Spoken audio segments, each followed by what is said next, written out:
Bismillahirrahmanirrahim.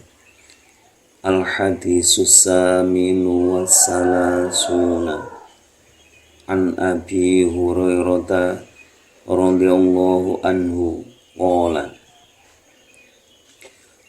Rasulullah sallallahu alaihi wa alihi wasallam, inna Allah ta'ala qala man adani waliyan faqad adzantuhu bil harbi wa ma taqarraba ilayya abdi bi syai'in ahabba ilayya mimma aftaradtuhu alayhi wa la yazalu abdi yataqarrabu ilayya bin nawafili hatta uhibbuhu fa idza ahbabtuhu kuntu sam'ahu alladhi yasma'u bihi wa basarahu alladhi yubsiru bihi wa yadahu alladhi yabtishu biha wa rijlahu alladhi yamshi biha wa la in sa'alani la u'tiyannahu wa la in ista'adhani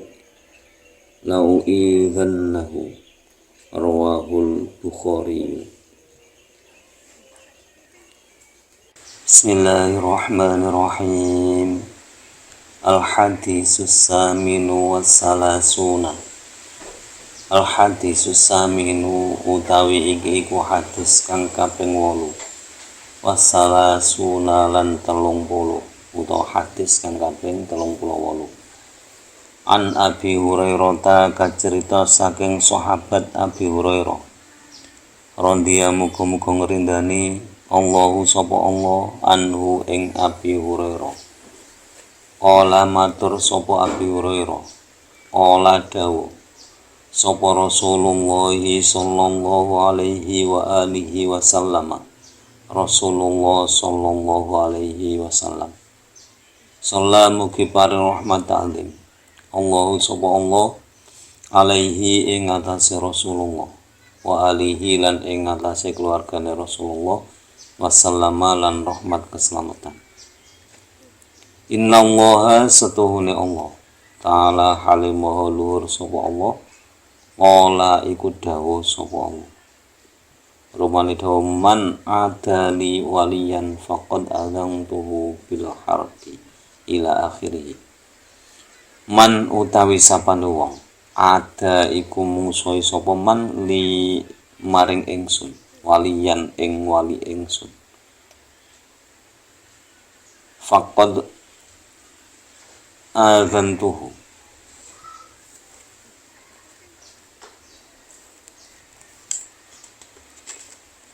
mongko nyekting mumake sapa ingsun hu ing man bil harbi kelawan perang. Wa ma taqarraba lan ora ana peparek ilayya maring ingsun sapa abdi kawula ingsun bisyai'in kelawan suwi-wiji ahabba kang luwih den temeni ilayya mungguhe ingsun mimma apa saking perkara iftarondot kang wis marduake hu ing ma alaihi ing atase abdul.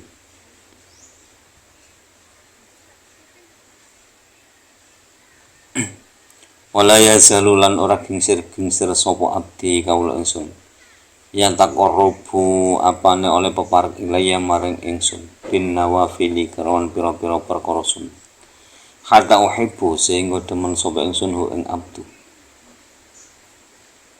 Fa idza ahbabtu mongko nalikane demen sapa ingsun hu ing abdu kuntu mongko ana sapa ingsun sam'ahu iku dadi pangrungune abdu alladzi kang yasma'u kang ngrungu sapa abdu bihi kelawan sam'ahu wa basarahu lan dadi paningale al abdu alladzi kang yubsiru kang ningali sapa abdu bihi kelawan basarahu wa yadahu lan dadi tangane al abdu alladzi kang yaptishu kang obah sapa al abdu biha kelawan yadahu biha kelawan allati warijlahu lan dadi sikile al abdu allati kang yamshi kang lumaku sapa al abdu biha kelawan rijlahu utawa biha kelawan allati wala ing sa'ala lan namun nyuwun sapa al abdu li ing ingsun la utiyan lahu mongko nyekti maringi temen sapa ingsun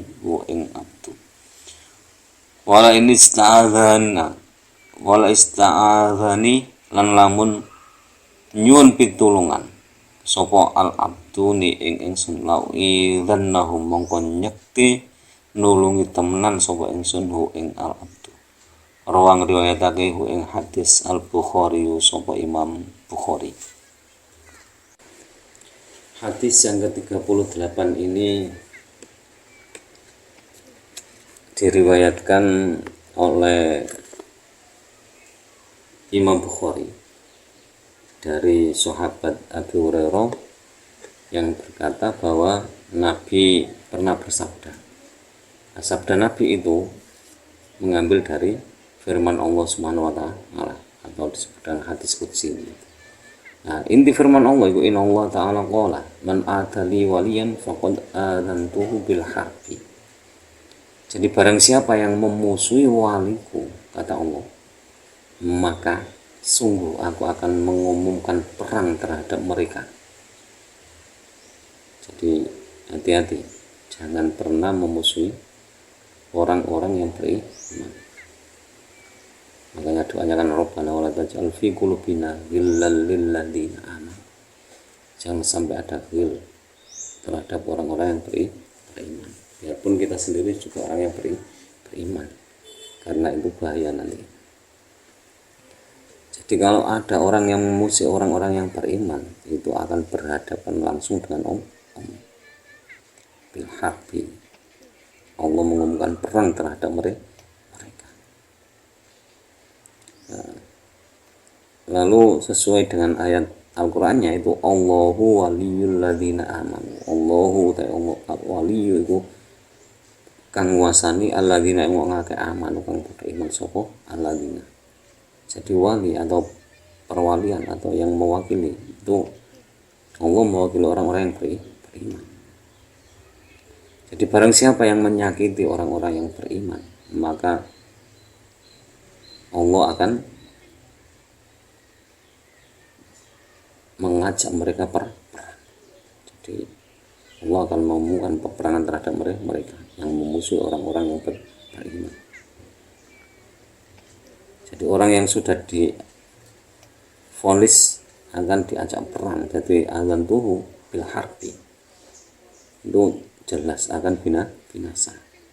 Dan banyak ceritanya. Jadi orang-orang yang memusuhi orang-orang yang beriman itu akan binasa, seperti cerita-cerita dulu Raja Namrud, Raja Fir'aun, lalu ada Qarun dan lain sebagainya. Itu kan orang-orang yang memusuhi orang-orang yang beriman, semuanya hancur.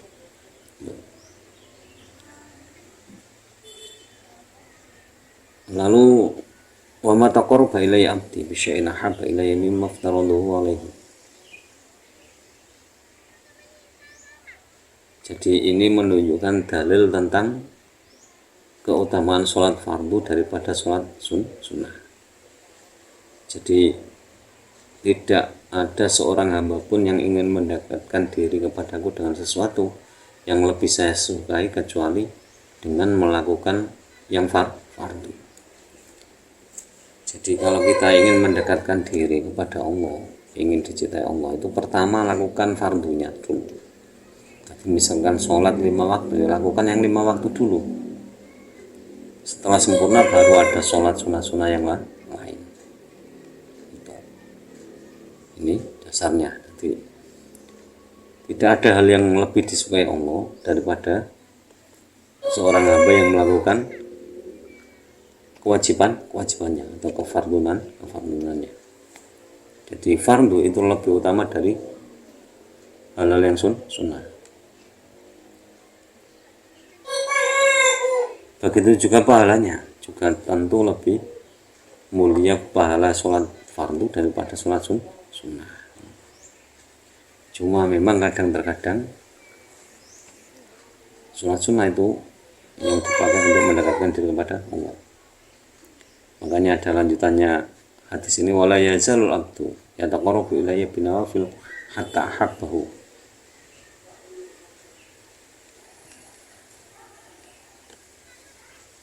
Jadi sebagian orang-orang yang mulia dulu, jadi seperti misalkan pekerjaan para anbiya wal mursalin itu kan sholat tahajud.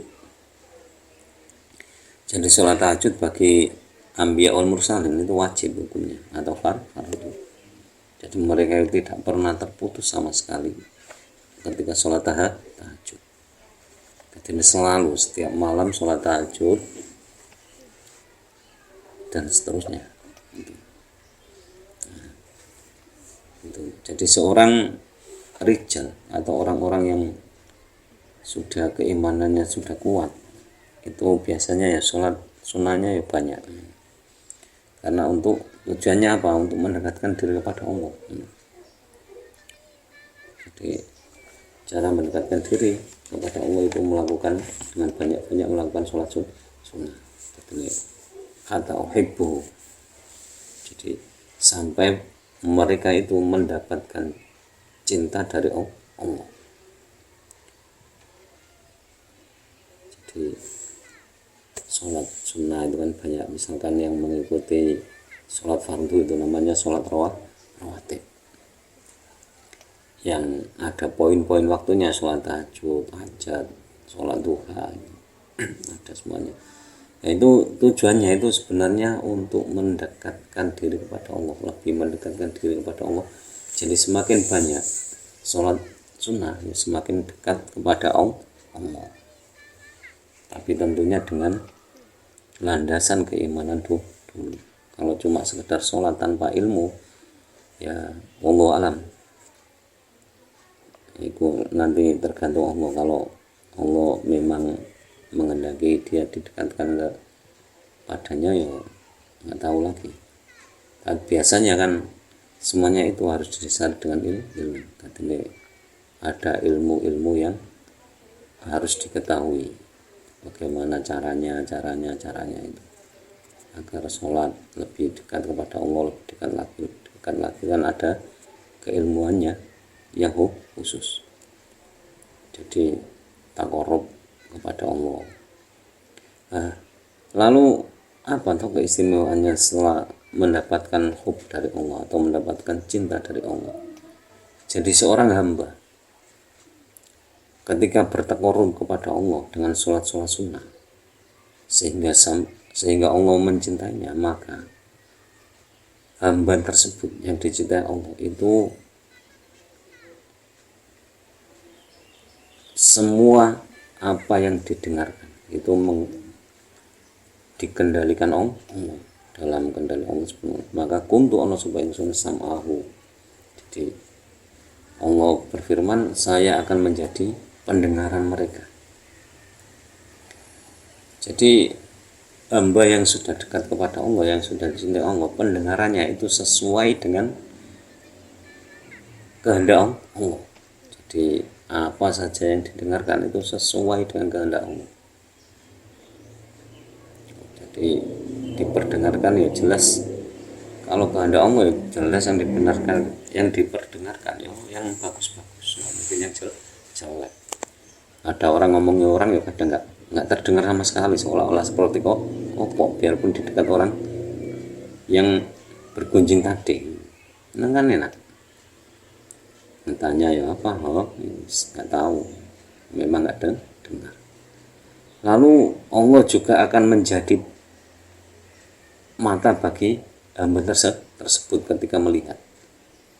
Jadi pandangan orang-orang yang dicintai Allah itu pandangannya itu diliputi oleh Allah, sehingga memandang apapun itu tidak ada rasa kebencian, yang adanya itu rahmat.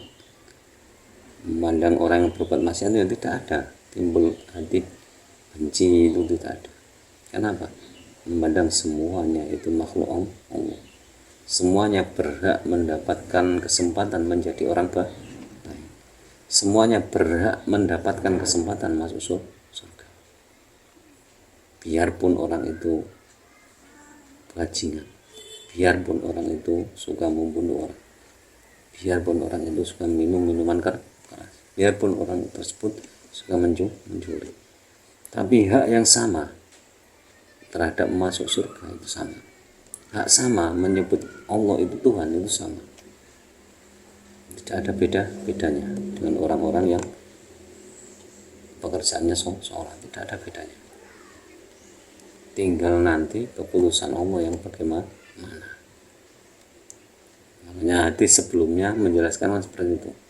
Ada orang seolah-olah melakukan perbuatan baik itu sehingga jarak antara orang tersebut dan surga itu tinggal 1 jengkal langkah saja. Tapi apa? Ketentuan berkata lain. Orang tersebut melakukan perbuatan orang ahli neraka, akhirnya masuk neraka. Makanya kita waspada. Biarpun kita sudah bisa melakukan kebaikan ya alhamdulillah, bisa ngaji alhamdulillah, bisa sholat jamaah alhamdulillah, bisa tanggung untuk sholat subuh alhamdulillah. Tinggal konsistennya saja. Jadi tinggal terus keteraturan atau yang disebut dengan istiqomah atau keteraturan itu. Tinggal memelihara keteraturan, sudah bisa tinggal memelihara keteraturan. Jadi jangan sampai telat lagi, bolong lagi. Sudah enak-enak sholat 5 waktunya jangkep atau genap, bolong lagi, genap lagi, bolong lagi, itu belum istiqomah. Lalu selanjutnya Allah juga akan menjadi tangan seorang hamba yang dicintai oleh Allah. Jadi apapun yang digerakkan, tangan digerakkan kemanapun itu ya ke arah kebaikan. Kalau sudah dicintai Allah, tangan apapun bergerak kemanapun, mengambil apapun, itu semuanya untuk kebaikan. Nggak ada nilai kejelekan sama sekali. Mungkin dari pandangan, sudut pandang orang itu jelek, tapi tidak hakikatnya.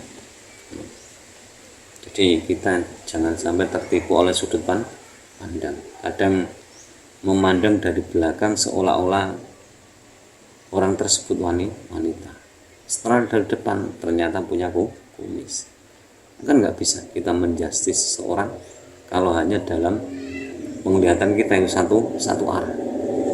Harus menilai seorang itu harus dari sudut pandang yang lain, 3 atau 4, biar jelas kriteria yang kita pandang itu jelas. Kalau cuma dari satu sudut saja, itu tadi bisa-bisa ada orang laki-laki berhubung rambutnya lurus panjang, dari belakang seolah-olah seperti perempuan.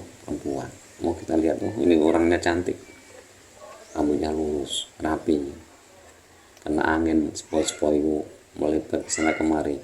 Setelah didekati dilihat, ternyata punya kumis berewokan lagi. Kan itu. Kalau kita sudut pandang kita salah.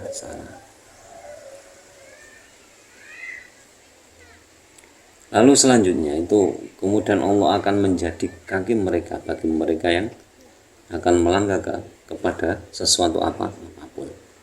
Jadi orang yang dicintai oleh Allah itu akan dituntun oleh Allah kemanapun berjalan. Jadi semuanya ke arah kebaikan. Hati telinganya dijaga dari berbuat maksiat, lisannya, pandangannya, terus tangannya dan kakinya melangkah ke arah kebaikan semua. Kalau sudah dicintai oleh Allah, tidak ada yang salah. Melangkah kemanapun, insya Allah tidak ada yang salah. Karena sudah dicintai oleh Allah.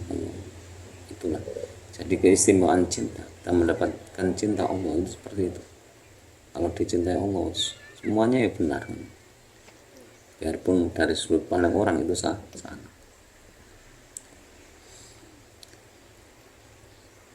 Lalu selanjutnya wal in sa'alani a'utiyannahu, apabila mereka meminta kepadamu, sungguh-sungguh akan saya kabulkan, saya berikan permintaan mereka. Jadi hamba yang dicintai oleh Allah itu meminta apapun diberikan Allah sungguh-sungguh. Kenapa kau la'utiyannahu? Kalimatnya ada lam takkid terus belakangnya ada nun taukid. Itu begini, kadang ada orang meminta itu secara logika. Misalkan kita suka kepada seseorang, terus meminta apa misalkan uang kepada kita, itu terkadang kita kan ingin mengujinya.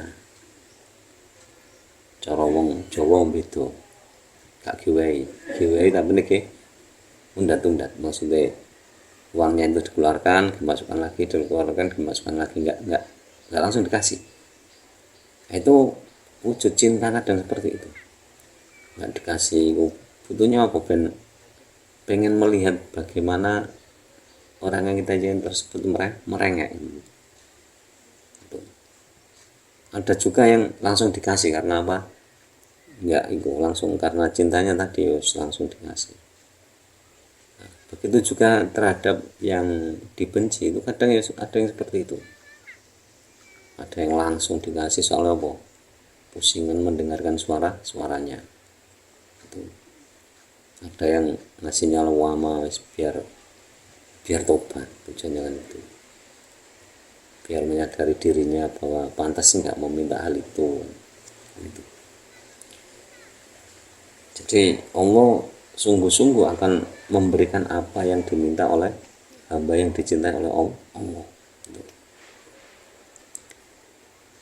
Dan apabila hamba tersebut meminta pertolongan kepada Allah, ya sungguh-sungguh Allah akan menolong mereka. Jadi enaknya kalau dicintai oleh Allah seperti itu.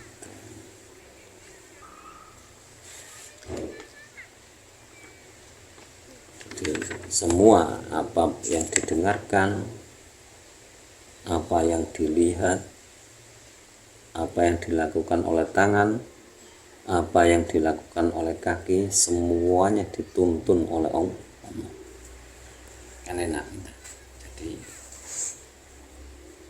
kita itu enak, jadi kemanapun itu nggak mungkin salah, karena Allah sudah mencintai kita. Jadi semoga sekian dulu dari saya, kurang lebihnya mohon maaf. Wallahu a'lam bishawab. Allahu wa rasuluhu a'lam. Semoga lantaran ngaji ini kita mendapatkan cinta Allah, cinta Rasulullah, sehingga kemanapun kita bergerak, kemanapun kita melangkah, apapun yang kita dengar, apapun yang kita lihat, senantiasa diiringi hidayah Allah SWT. Dan semoga kita mendapatkan ilmu yang bermanfaat, ilmu yang disertai oleh hidayah Allah SWT, dan semoga kelak mendapatkan syafaat dari Rasulullah Muhammad SAW. Dan semoga orang-orang tua kita, guru-guru kita senantiasa dirahmati oleh Allah SWT. Akhirul kalam, ihdinas siratal mustaqim, wallahu muwaffiq ila aqwamit thoriq. Wassalamualaikum warahmatullahi wabarakatuh.